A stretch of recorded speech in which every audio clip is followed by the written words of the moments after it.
In today's episode, we'll explain the difference between though, although, and while and whilst.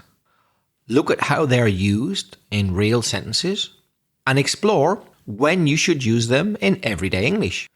You'll also learn how to use some other linking words that may be confusing. Welcome to Aprender Inglés with Reza and Craig.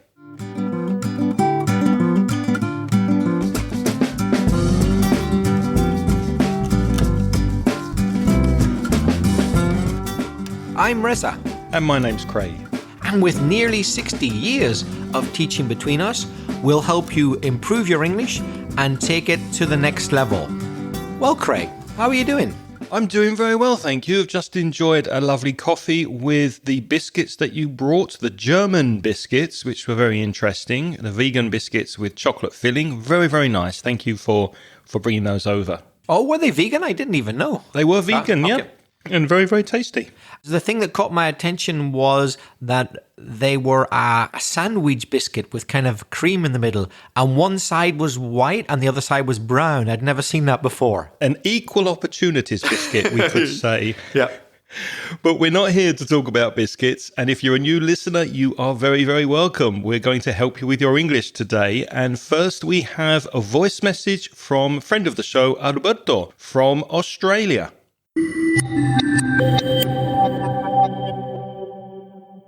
G'day, Reza and Craig. This is Alberto from Down Under. I have to say I feel flattered after the recent episode you recorded about Australia, or Australia as they say here. Talking about a few of the topics you brought up in the episode, I believe that the government should introduce several subjects, especially for teenagers, but also for younger kids, about social media. They should also teach topics like economics, covering things such as your first loan, salary, and interests, or even farming, where they could talk about food production. Speaking of social media, I also agree with the idea of banning it for minors. My older son is already 18, so he is still able to connect through social media. However, even though in my family often talk about the pros and cons, we noticed that he was still affected by endless scrolling and comparing his life to others. On the other hand, some of my nephews and nieces have been banned from using social media since they are still minors. A few of them managed to crack the system and now have access to almost all social media platforms, while others stopped using them completely and they are doing just fine. You also talk about dangerous animals. I live in what's considered a semi-rural area, close to Kofsava, a medium-sized city with big beaches, several rivers, and some mountains. Since we moved here, I've only spotted a couple of red-bellied black snakes, which are highly dangerous. I also found and killed a few redback spiders with my thumbs. They are not, as you mentioned, poisonous to humans, but once you know how to handle them, they are not too dangerous. Apart from that, I hear that this summer there were a few small bull sharks near a river that runs through our town. That said, I haven't heard of any attack from them. I could keep talking for hours about Australia, but I think that's it for now. Thank you both for all your hard work. All of us listeners really love what you are doing. Take care.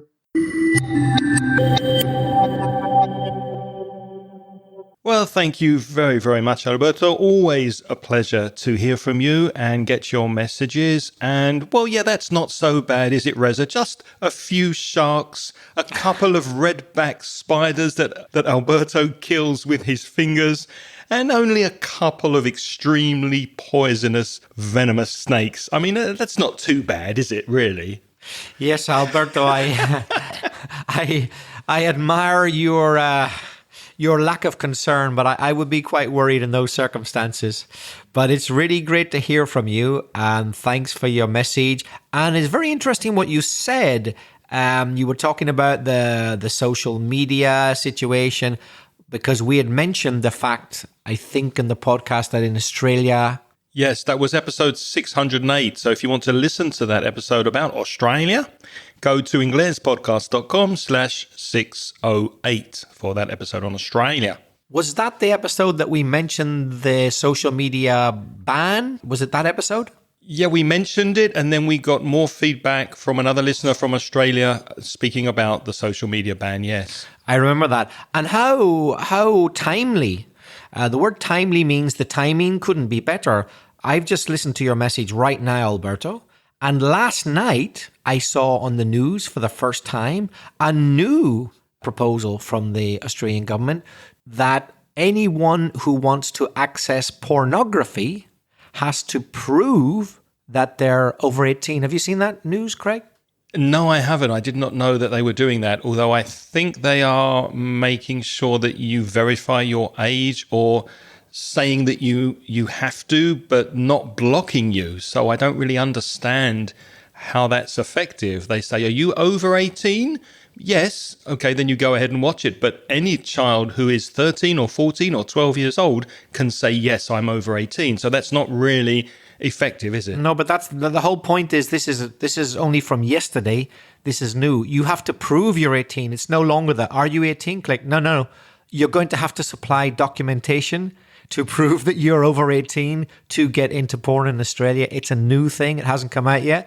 The government just floated it last night that you actually have to prove that you're 18 before you get access to porn. What do you think about that? Well, that's a good thing. I think obviously that's a good move. Although, as Alberto said, the kids, the under 18s or under 16s, they are cracking the system. I would probably say hacking the system, to hack the system.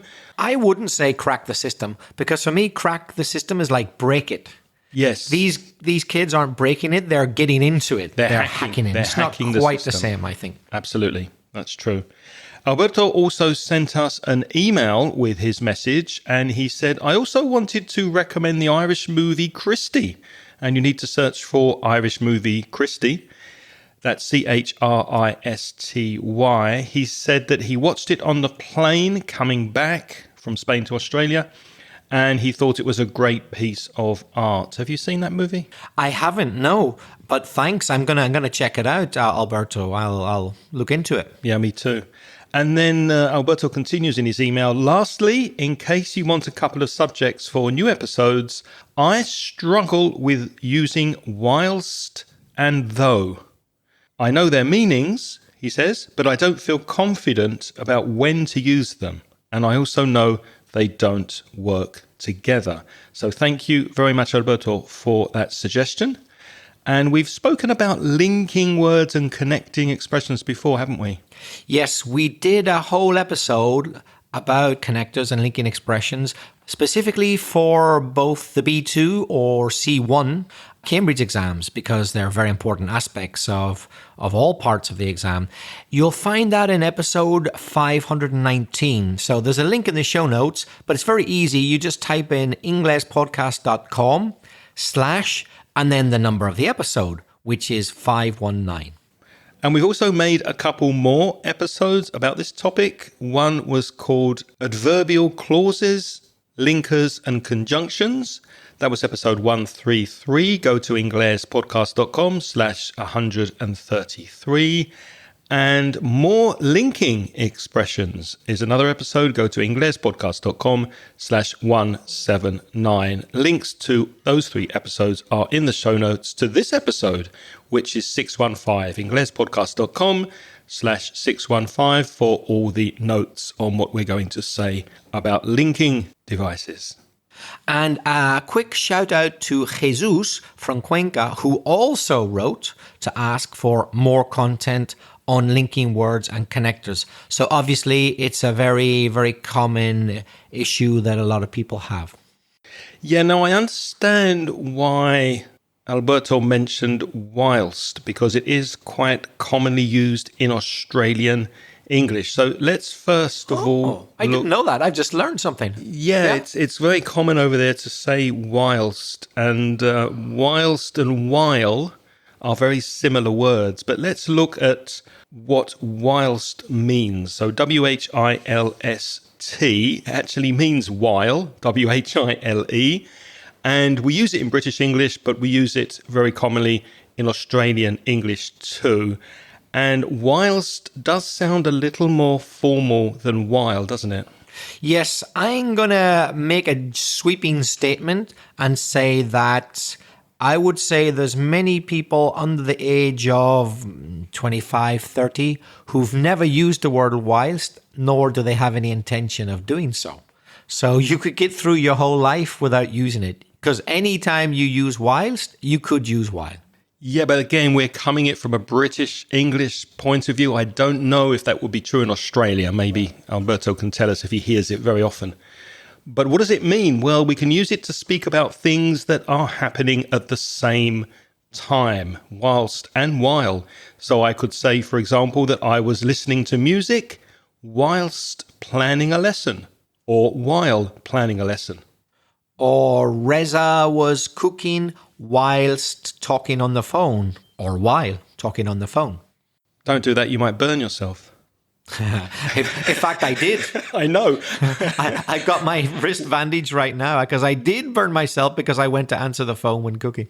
Is that what happened? You went to answer the phone? Actually, no, it's not true. No. Oh, okay. The phone had rung and I ignored the phone, but I think that kind of made me lose my concentration on what I was doing. I didn't actually answer it. I ignored it. But it was like a few seconds afterwards that I burnt myself. So I could say then that Reza was thinking of who might be phoning him whilst cooking, I could say, at the same time. And we use whilst and while when we want to introduce contrast and contrast different things. For example, you could say he prefers tea whilst or while she prefers coffee.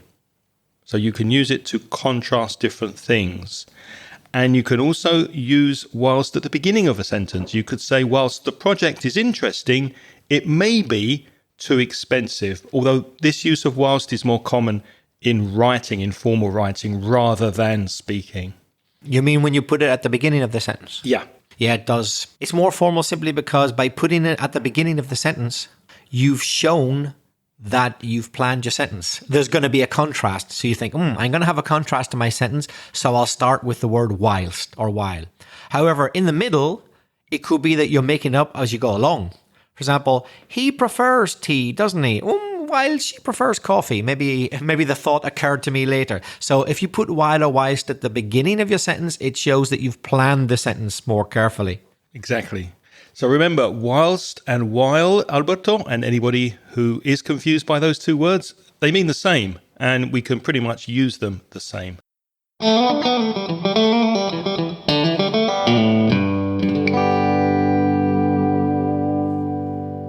Let's take a quick break here, because I know you listen to this podcast to take your English to the next level. But what about your speaking? Is your fluency improving? Are you happy with your speaking skills? My conversation course focuses on making you a more confident and more fluent English speaker. You'll join me and a small group of motivated students, and we'll meet on Zoom and have topical discussions, role plays, debates, and presentations that will expand your vocabulary and help you express yourself effectively in English. So be proactive and take the first step towards becoming a confident and fluent English speaker. Send me an email today to craig@inglespodcast.com and I'll send you details of the next online conversation course. Thanks for listening. Now let's get back to the podcast.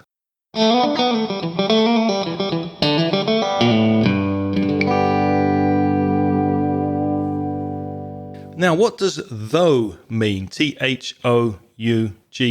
Maybe the first thing to mention is the pronunciation. The vowel sound is O, as in words like go, slow, no, toe, for example. And then the consonant sound at the beginning, you need to put your tongue between your teeth and make the sound, and there's vibration, so it's a voiced sound. Listen, though. Though. Don't be confused by the spelling. The spelling is weird, Though. The pronunciation is though. So it's not the opposite of high. No, that's low. Ah, okay. Yes, that's important to point out. So it's not la, as Craig said, it's the. But when you hear it quickly, it kind of sounds the same, though. Though. But when people speak quickly, they go, I like her, though not a lot. It can sound like la when people speak quickly, but it should be the. And the word though expresses contrast as a concession or for unexpected results. It's quite common in spoken English. Compare that to the use of while or whilst, because didn't we just say they're both for contrast? Yeah, but whilst or while is for contrast between two things or two aspects of one thing, but not usually a concessive clause or for a concession. A concessive clause means that you accept something, but the result is surprising or different. That's when we use though. You can't use while for that. While or whilst doesn't work for that. While or whilst is to contrast two things or two aspects, but it's not for a concessive clause. I tell you what, better if we give you an example. Though it was raining, we went for a walk. So I'm not comparing two things. I'm not comparing the raining and the walking. No. I'm just saying there was a difficulty, rain, but I went for a walk. So I'm not comparing two things. There's no comparison. I'm saying despite the difficulty, I went walking. Though or although can be used for that. You can't use while or whilst for that. Doesn't work. And though is similar in meaning to although and even though. Although, even though can be a bit more emphatic, a bit stronger, but the meaning is basically the same. I'll give you a couple more examples. I like the restaurant, though it's a bit expensive. Or, I like the restaurant, although it's a bit expensive. Again, I repeat, just to make it crystal clear, you can't use the word while or whilst there. It wouldn't work. I like the restaurant, and then I can't say while or whilst it's a bit expensive. No, that doesn't work because I'm not comparing two things. So I can't use while or whilst. I can only use though or although there because it's one thing, but I'm looking at two aspects of one thing. That's a concessive clause. And let me mention one more example that puts though at the end of the sentence. This would be in informal spoken English. The film was interesting. It was too long though. So I can also say, although the film was interesting, it was too long. In spoken informal English, I can put though at the end. The film was interesting. It was a bit too long though. So what is quite important and also sometimes confusing is where you can put these words in a sentence. So where does though appear in a sentence? Well, it depends. It can appear at the beginning. I can say, although Reza was tired, he continued working. It's probably true, actually, this week. You've been very busy. Although he was very tired, Reza continued working. So there, although is at the beginning of the sentence. It can be in the middle. Listen, Craig bought the camera, although it cost an arm and a leg. If something costs an arm and a leg, it's very, very expensive.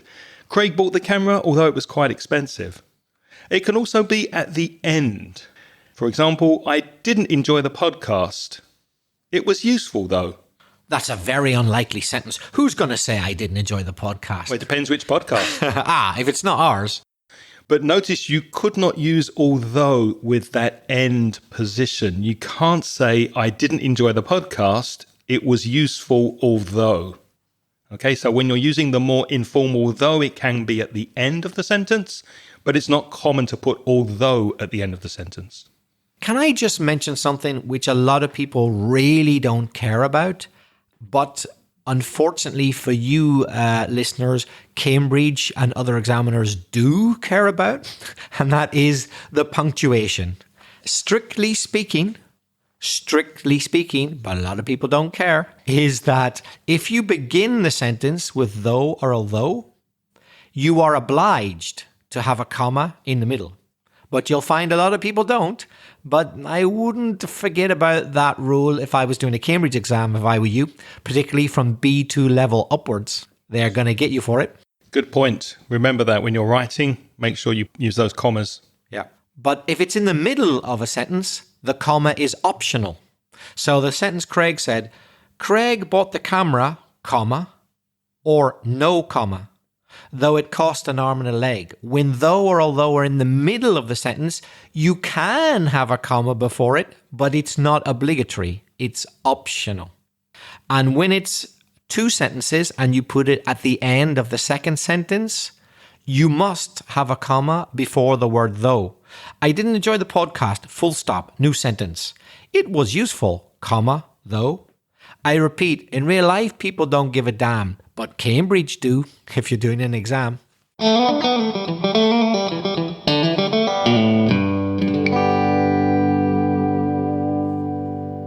Now, let's look at one or two alternatives to the word though. One, for example, is whereas, W-H-E-R-E, where, and then as, A-S, one word, whereas. Let me give you an example.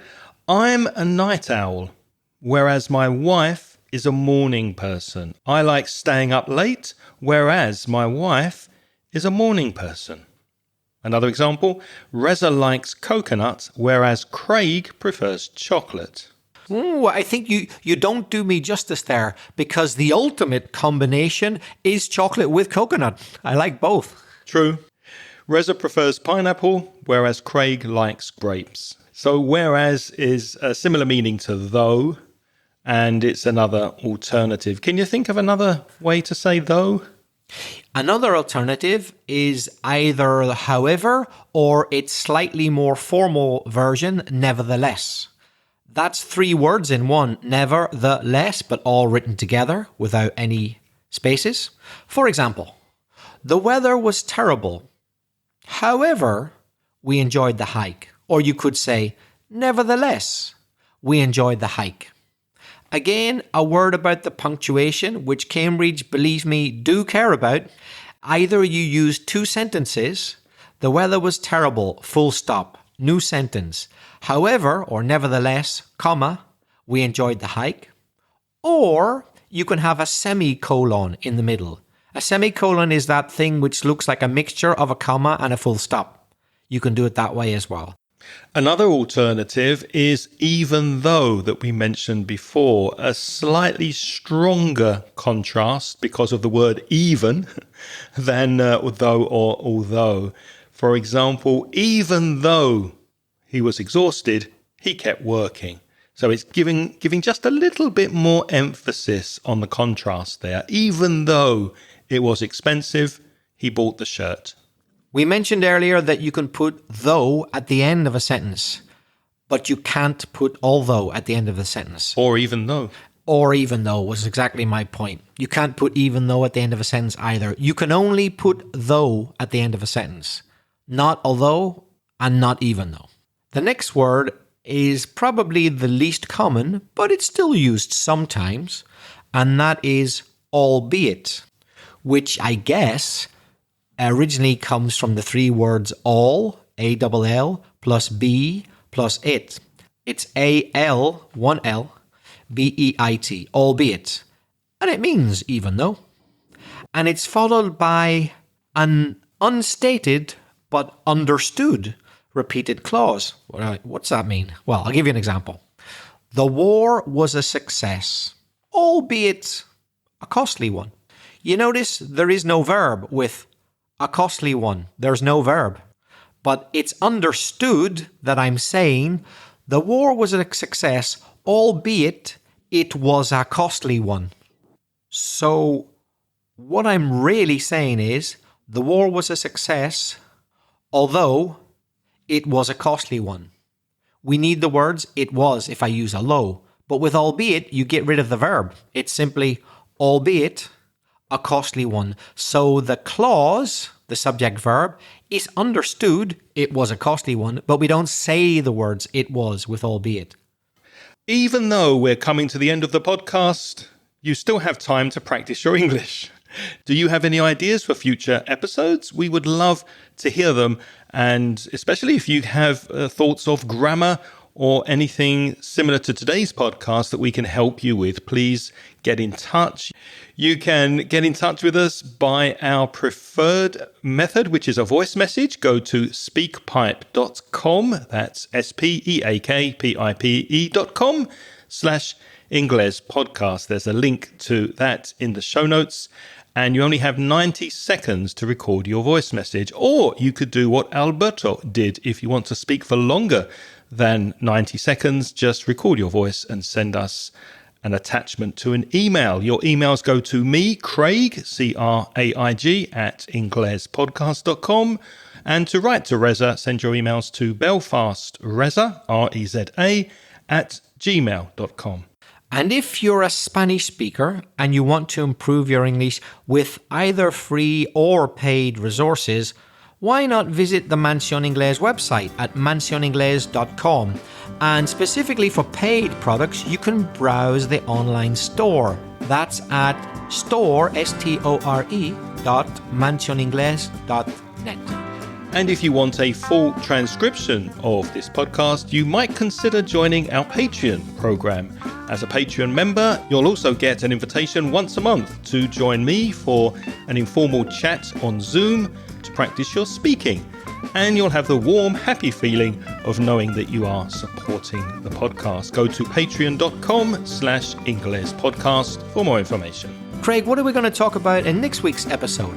Next week, we are thinking outside the box. Thank you to Marta for sending us her idea. We're going to look at lots of expressions and collocations and idioms connected with the word box. Join us to widen your vocabulary next week and think outside the box. And until next time, thank you for listening this week. It's goodbye from Reza. And it's bye-bye from Craig. The music in this podcast is by Pitts. The track is called See You Later.